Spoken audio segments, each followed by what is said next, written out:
Wimbledon. The name alone sounds fancy enough to be its own royal title. Welcome, young scholars.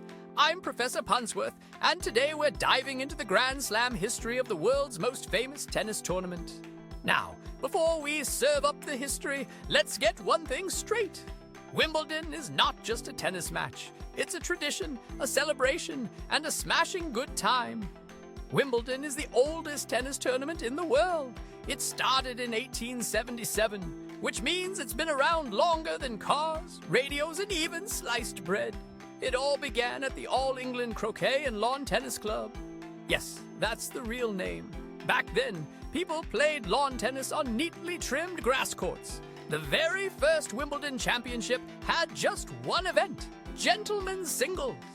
And no, they didn't swipe left or right to enter. They brought rackets, not dating apps. There were only 22 players in that first tournament, and the winner, a 27-year-old named Spencer Gore. He volleyed his way into history with a wooden racket and a stiff mustache. But hold your applause. Women didn't get their chance to compete until 1884. That year, Wimbledon added the ladies' singles and men's doubles competitions. The first women's champion was Maud Watson. She wore a corset, long skirt, and still managed to serve aces. Talk about being dressed to impress and depress your opponent. Wimbledon quickly became more than just a local lawn party. It grew into an international event, drawing the best players from around the world. And the crowds, ace-tounding. There's a reason it's called one of the Grand Slam tournaments. The others are the Australian Open, French Open, and US Open. But Wimbledon, it's the only one still played on grass. And grass isn't just for cows and backyard picnics. It makes the ball bounce lower and faster, which means players have to be quick on their feet and quicker with their wit. Now, let's talk about the dress code. Wimbledon players must wear all white. No neon shoes, no flashy headbands, just pure classic tennis whites. This rule dates back to the 1800s. The idea? White doesn't show sweat, because apparently perspiration was once considered impolite.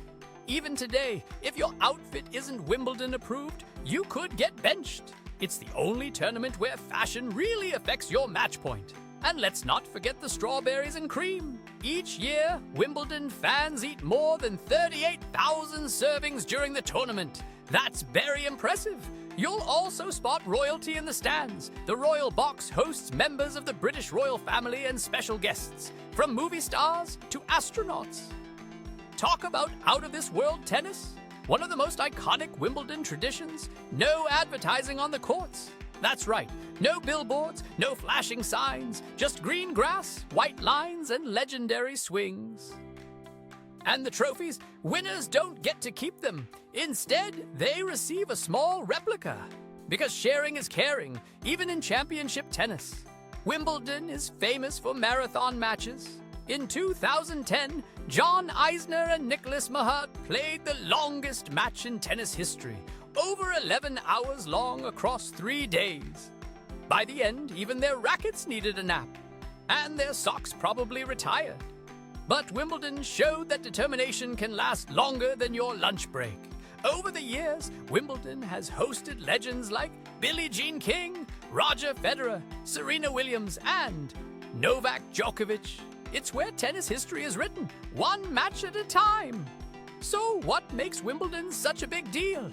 It's the grass, the white outfits, the traditions, the talent, and the fact that it still feels like stepping into a time machine. It's where tradition meets competition, and tennis gets a royal treatment. And frankly, it's one event that never misses the mark. It always hits the sweet spot.